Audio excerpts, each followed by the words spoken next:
আসসালামু আলাইকুম।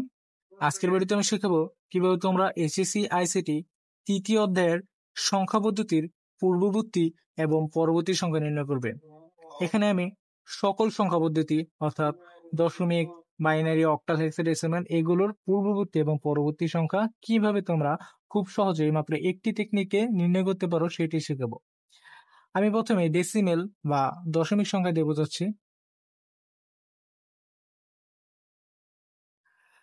দশমিক সংখ্যা পদ্ধতির বেজ বা ভিত্তিগত অবশ্যই 10।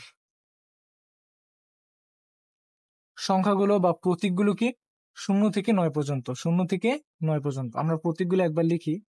0, 1, 2, 3, 4, 5, 6, 7, 8 এবং সর্বশেষ 9।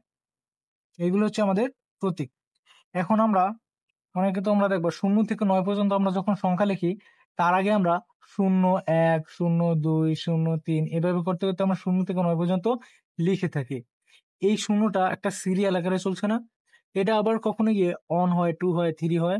কি কখন এই শূন্যটা 1, 2, 3, 4 হয় সেটাই আমি এখন দেখাচ্ছি। সেটা দেখালেই তোমরা বুঝতে পারবে কিভাবে পরবর্তী সংখ্যা নির্ণয় করতে হয়। এখন আমি যেটা শিখাবো এটা হচ্ছে কোনো একটা সংখ্যা পদ্ধতির পরবর্তী সংখ্যা নির্ণয়। দশমিক সংখ্যা পদ্ধতিতে 9 এর পরে কোনো সংখ্যা নেই। আমাদের 9 এর পরে সংখ্যাটি নির্ণয় করতে হবে। অবশ্যই মনে রাখবে সংখ্যাটি নির্ণয় করতে হলে প্রথমে আমাদের 9 এর পরে যেহেতু কিছু নেই তাই আমাদের আবার প্রথম থেকে শুরু করতে হবে। তাহলে 9 এর এই সংখ্যা পদ্ধতির প্রথমে কি রয়েছে 0, তাই আমরা 0 লিখলাম। এখন এটা কোন ধারাবাহিকতায় বা সিরিয়ালে রয়েছে শূন্যের, এখানে মনে মনে শূন্য আছে, 0 0 0 এভাবে 0 পর্যন্ত আছে। যেহেতু আমরা 9 এর পরে কোনো সংখ্যা নাই, আমরা প্রথম সংখ্যাটা লিখেছি, তাই এই শূন্যের ধারাবাহিকতা পরিবর্তন হয়ে এখানে 1 এর ধারাবাহিকতা বা সিরিয়াল হয়ে যাবে। এখানে সবখানে শূন্য ছিল, শূন্য ছিল, এই শূন্যর পরিবর্তে 1 হয়ে গেছে, অর্থাৎ এটার পরবর্তীটা হয়ে গেছে। এখন 10 তো লিখলাম, 10 এর পরে আবার কি হবে? যেহেতু শূন্যের পরে আমরা এখন লিখতে পারি, শূন্যর পরে 1 আছে, 2 আছে, 3 আছে, 4 আছে, 5 আছে, 6 আছে, অনেক সংখ্যা আছে 9 পর্যন্ত। তাই আমরা লিখলাম শূন্যর পরে 1 লিখতে পারি। যেহেতু শূন্যর পরে সংখ্যা লিখা যায় তাই এই সিরিয়ালটা পরিবর্তন হবে না। সিরিয়ালটা কি হবে না? পরিবর্তন হবে না, একই থাকবে। তাহলে আমরা পাই কি 10 এর পর 11। এভাবে যদি আমরা করি তাহলে 11 পর কত হবে? 11 পর যদি আমরা আবার এখন এই 1 এর পর কি আমরা 2 লিখতে পারি না? অবশ্যই পারি। যেহেতু 2 লিখতে পারি তাই 1 এর সিরিয়াল থাকবে। এভাবে আমরা 19 পর্যন্ত লিখতে পারবো। বাকিটি দেখালাম না, সময় নষ্ট হবে। 19 পর্যন্ত লিখতে পারলাম। এখন 19 এর পর আমরা আবার কি করব? 9 এর পরে তো কোনো সংখ্যা লেখা যায় না, তাই আমাদের আবার শূন্য থেকে শুরু করতে হবে। আমরা শূন্য লিখলাম। এখন যেহেতু 9 এর পরে কোনো সংখ্যা লেখা যায় না তাই আমরা প্রথম থেকে শুরু করার বিধায় শূন্য লিখছি। তাই এখন এই সিরিয়ালটা আর 1 থাকবে না, 1 এর পরের সিরিয়াল চলে যাবে। 1 এর পরের সিরিয়াল কি 2। এভাবে আমরা আবার 21, 22, 23, 24, 25 এভাবে করে করে বাকি সংখ্যাগুলো করতে পারবো। পূর্ববর্তী সংখ্যা কিভাবে নির্ণয় করব সেটা শিখে নিই। সাপোজ আমরা ধরি 12, দশমিকের 12 এর পূর্ববর্তী সংখ্যা পদ্ধতি আমরা বের করবো। এখন 2 এর আগে কি দশমিক সংখ্যা পদ্ধতিতে লেখা যায়? অবশ্যই 1 লেখা যায়। তাহলে 2 এর আগে আমরা 1 লিখলাম। আমরা কি বলেছিলাম? যদি মানে পরবর্তীর ক্ষেত্রে যদি পরে লেখা যায় তাহলে আমরা কি করব? এই সিরিয়ালটা কোনো চেঞ্জ করব না। আবার পূর্ববর্তীর ক্ষেত্রেও সেম একই নিয়ম, যদি কোনো সংখ্যার পূর্বে লেখার অপশন থাকে অর্থাৎ প্রতীক থাকে তাহলে এই সিরিয়াল মার্কারটা কোনো চেঞ্জ হবে না, অর্থাৎ 1 এর আগে 0 হবে না, 1ই থাকবে। আবার 11 আগের সংখ্যা আমরা নির্ণয় করব। 1 এর আগে কি কিছু লেখা যায়? হ্যাঁ, অবশ্যই যায়, 0 0 লিখলাম। ঠিক আছে? এখন যেহেতু 0 লেখা যায় তাই আমাদের এটা কি হবে না? চেঞ্জ হবে না। কিন্তু এখন যদি আমরা এটা পূর্ববর্তী সংখ্যা নির্ণয় করতে চাই, 0 এর আগে কি কিছু আছে? নাই। তাই আমরা আবার শেষ থেকে শুরু করব। শেষ কত? 9। তাই আমরা 9 লিখলাম। এখন 9 তো লিখলাম।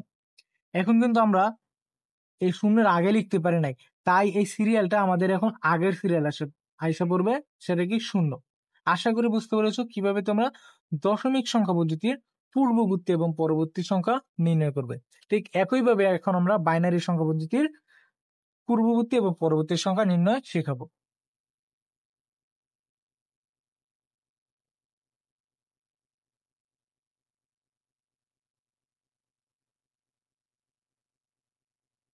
বাইনারি সংখ্যা পদ্ধতির বেজ বা ভিত্তিগত 2 এবং প্রতীকগুলো কি 0 এবং 1।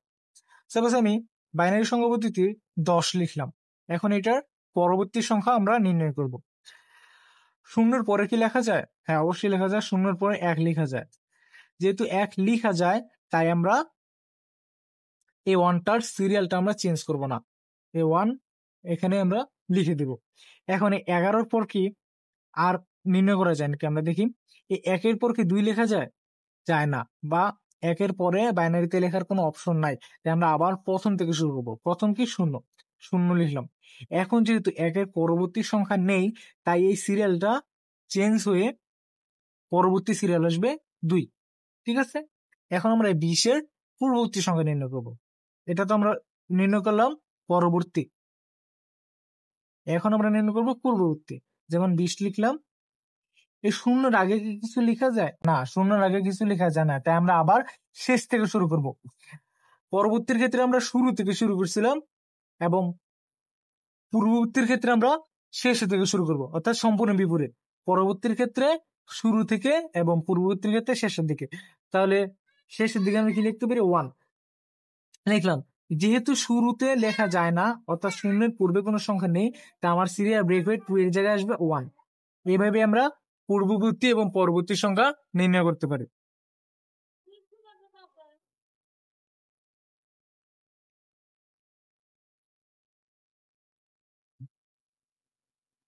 এখন আমরা আসি অক্টাল। অক্টাল সংখ্যা পদ্ধতির বেজ বা ভিত্তি হচ্ছে 8 এবং প্রতীকগুলো হচ্ছে 0 থেকে 7 পর্যন্ত। এবং 0 থেকে 7 পর্যন্ত তো আমরা লিখতে পারি। এখন 7-এর পরবর্তী কি হতে পারে? 7-এর পরবর্তী, 7-এর পরে তো আমরা 8 লিখতে পারবো না, কারণ এখানে 0, 1, 2, 3, 4, 5, 6, 7 এতটুকুই আমাদের লেখার অধিকার রয়েছে, যেহেতু অক্টালের ভিত্তি হচ্ছে 8।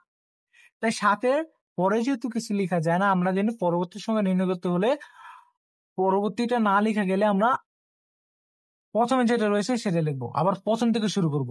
ঠিক আছে, সহজ ভাষায়। তাহলে 7-এর অক্টাল পদ্ধতির প্রথমে কি রয়েছে? 0। ঠিক আছে, যেহেতু আমরা 7-এর পরে কিছু লিখতে পারি নাই, তাই এটার সিরিয়াল ছিল 0, এই সিরিয়ালটা ব্রেক হয়ে যাবে 1, অর্থাৎ পরবর্তী সিরিয়াল এসে পড়বে। আবার 10-এর পরে আমরা কত লিখতে পারি? দেখা যাক। 0-এর পরে কি অক্টাল সংখ্যা পদ্ধতিতে কিছু লেখা যায়? হ্যাঁ, যায়। 0-এর পরে 1 লেখা যায়। 1 যেহেতু লেখা যায়, তাই এই সিরিয়ালটা 2 হবে না, 1ই থাকবে। যেই সিরিয়াল আছে সেই সিরিয়াল আছে। মোট কথা, যদি কোনো সংখ্যার পরবর্তীতে লেখা যায়, তাহলে ওটার সিরিয়াল পূর্বের সংখ্যাটার আগে যে সিরিয়াল ছিল সেই সিরিয়ালটাই থাকবে। কিন্তু যদি পরবর্তীতে সংখ্যা লেখা না যায়, তাহলে ওই সিরিয়ালটা পরবর্তী সিরিয়াল আসবে। ঠিক আছে, যেমন 7-এর পরে আমরা কিছু লিখতে পারি নাই বিদায় আবার প্রথম থেকে শুরু করছি 0 দিয়ে। এখন যেহেতু এটা সিরিয়াল 0 ছিল আর আমরা 7-এর পরে লিখতে পারি নাই, তাই 0-এর পরে আমরা সিরিয়ালটা বাড়িয়ে দিয়েছি, 0-এর পর 1 হয়েছে। এখন এই 10-এর পরবর্তী সংখ্যা যখন আমরা নির্ণয় করতে গিয়েছি, তখন দেখছি যে 0-এর পরে 1 লিখা যায়, তাই আমরা এই সিরিয়ালটা আর পরিবর্তন করে নেই, যে সিরিয়াল আছে সেই সিরিয়াল থাকবে। আশা করি বুঝতে পেরেছো। এখন সর্বশেষ আমরা দেখব কিভাবে হেক্সাডেসিমেলের পরবর্তী এবং পূর্ববর্তী সংখ্যা নির্ণয় করা যায়।